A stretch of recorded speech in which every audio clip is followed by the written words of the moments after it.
Assalamualaikum warahmatullahi wabarakatuh. Perkenalkan kami dari perusahaan Econ ingin mempresentasikan mengenai dua dokumen yaitu dokumen SRS dan dokumen SDD mengenai sistem informasi absensi dan penggajian karyawan di perusahaan PT Yomi Indonesia. Izin memperkenalkan diri, perkenalkan nama saya Amelia Rosmaidah dan rekan saya Anissa Nurhayati Solihah. Di sini kami akan menjelaskan dua konteks, yaitu yang pertama dokumen SRS dan yang kedua dokumen SDD. Yang pertama yang akan dijelaskan SRS oleh Anissa. Baik, untuk SRS yaitu Software Recruitment System memiliki latar belakang yaitu sistem informasi absensi dan penggajian pada perusahaan merupakan suatu sistem yang penting dalam kegiatan operasional perusahaan. Sistem ini memungkinkan perusahaan untuk mencatat absensi karyawan, menghitung gaji, dan menghasilkan laporan keuangan. Penggunaan website sebagai platform untuk membangun sistem ini memiliki beberapa keuntungan seperti aksesibilitas yang lebih mudah, kemudahan dalam integrasi dengan sistem lain, dan keamanan data yang lebih baik. Selanjutnya yaitu ada tujuan dan karakteristik pengguna. Tujuan yang pertama yaitu mempercepat dan mempermudah proses penghitungan gaji. Kedua, meningkatkan akurasi data absensi. Yang ketiga, memudahkan pengelolaan data karyawan. Keempat, meningkatkan transparansi dan akuntabilitas. Dan yang kelima yaitu meminimalisir kesalahan dan penipuan. Selanjutnya ada karakteristik pengguna. Karakteristik pengguna di sistem ini yaitu yang pertama karyawan. Karyawan dapat melakukan tampil, lihat, edit, cetak, dan cari. Kemudian pada administrator dapat melakukan lihat, edit, cetak, cari, hapus, dan tambah. Dan yang terakhir yaitu pada bagian keuangan dapat melakukan lihat, edit, cetak, cari, hapus, dan tambah. Selanjutnya di sini ada fitur. Fitur ini yaitu memiliki login dan logout dari karyawan, administrator, dan bagian keuangan perusahaan. Kemudian ada tampil, lihat, edit, dan cetak pada menu yang ada untuk karyawan. Dan apa yang ada di bagian karyawan dapat diakses juga oleh administrator serta bagian keuangan. Kemudian ada perhitungan gaji terakumulasi secara langsung dan menampilkan slip gaji yang dapat dicetak. Dan yang terakhir yaitu dapat melihat histori absensi sebelumnya dan histori penggajian bulan sebelumnya. Dan untuk antar muka perangkat kerasnya yaitu tampilan antar muka dibuat secara sederhana dan dapat mudah dimengerti kegunaannya oleh pengguna, tetapi dapat menjalankan proses dengan secara tepat dan akurat sesuai dengan yang diharapkan. Penggunaan warna yang tidak terlalu mencolok dan penempatan menu yang akan sering dijangkau itu diutamakan terlebih dahulu untuk penggunaannya.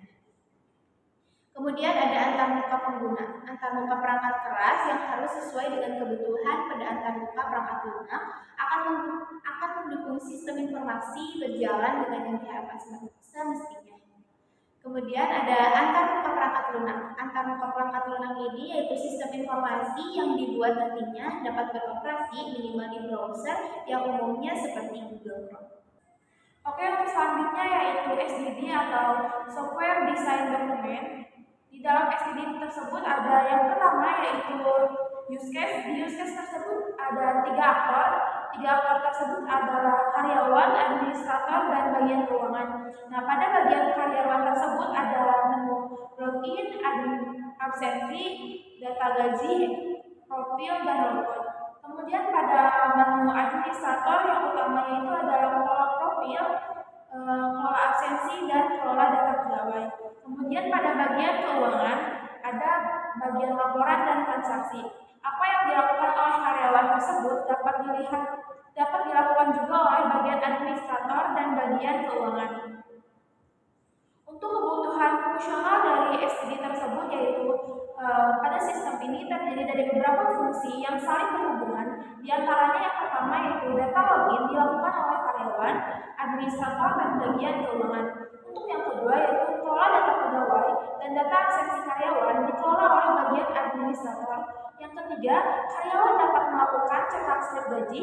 Yang keempat, pengelolaan laporan dilakukan oleh bagian keuangan. Yang kelima, pengelolaan transaksi dilakukan oleh bagian keuangan.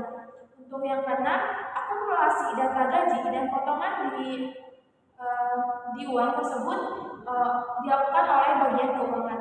Kemudian karyawan dapat melihat dan mengedit bagian profil. Dan yang terakhir, registrasi dilakukan untuk login itu dilakukan oleh bagian administrator.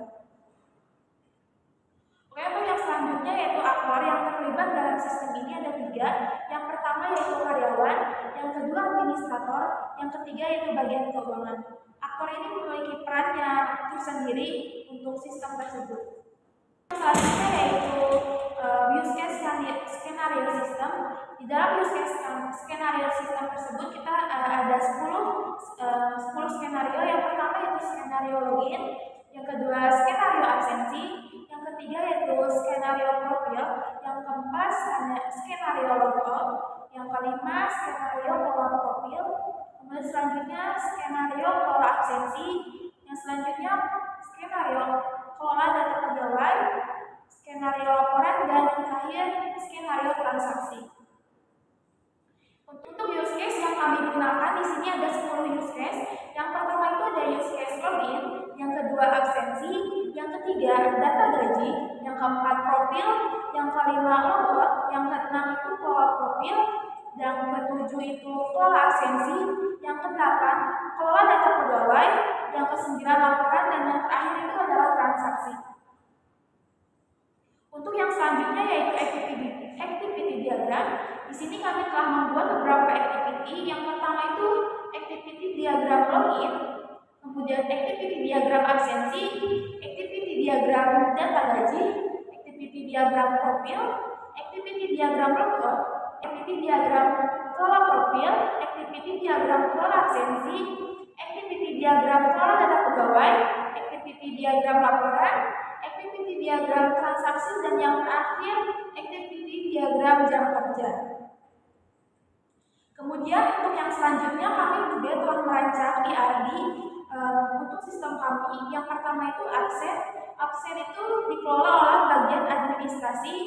Kemudian karyawan melakukan absensi. Kemudian karyawan juga memiliki gaji dan jabatan. Gaji tersebut itu akan dikelola oleh bagian keuangan.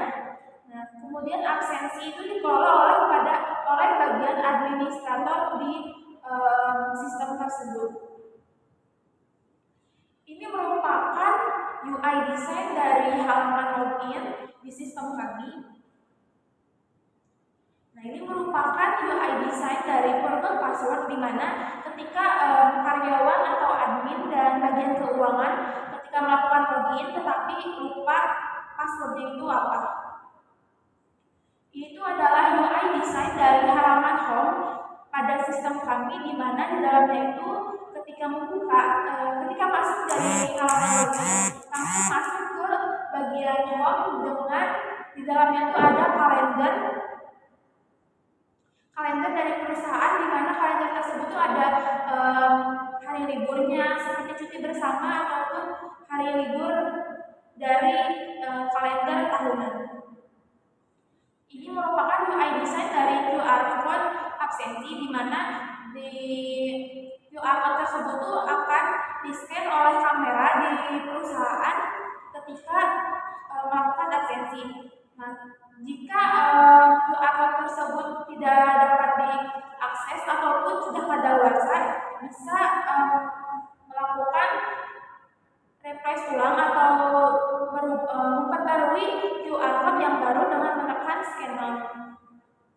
Dalam QR code tersebut juga di dalamnya itu terdapat kode-kode unik seperti hari, tanggal, waktu, kemudian NIP dari pegawai itu sendiri. Selanjutnya itu adalah UI design dari tampilan ketika berhasil absensi QR code, di mana ketika sudah berhasil meng-QR code yang ada di HP ke kamera perusahaan, maka akan muncul tampilan seperti berikut, yaitu tampilan absensinya itu berhasil dengan nama siapa dan NIP-nya itu siapa. Nah, kemudian gambar di samping itu adalah UI design dari data gaji per bulan, di mana ketika karyawan masuk ke dalam sistem dan melihat data gaji, di situ tuh karyawan tersebut dapat melihat data gaji bulan-bulan sebelumnya. Kemudian UI design di samping adalah tampilan slip gaji per bulan dari karyawan tersebut. Semisal karyawan tersebut tuh memilih slip gaji di bulan Januari, maka akan muncul slip gajinya yang di dalamnya itu ada gaji pokok, tunjangan, lembur, kemudian ada potongan-potongan dan keseluruhan, di mana nama karyawan tersebut dengan NIP tersebut dan jabatan itu tersebut. Nanti itu slip gaji ini dapat dicetak oleh karyawan tersebut. Nah, UI selanjutnya yaitu adalah data absensi karyawan, di mana di dalamnya itu jika ada karyawan yang sudah melakukan absensi akan masuk ke bagian admin. Nanti data absensinya itu terdapat di dalam itu ada nomor keberapa dia masuk, kemudian ada NIP dari pegawai tersebut, namanya, jabatannya, tanggal, jam dia masuk, dan keterangan dia masuk atau tidak. Kemudian ada UI design dari data karyawan.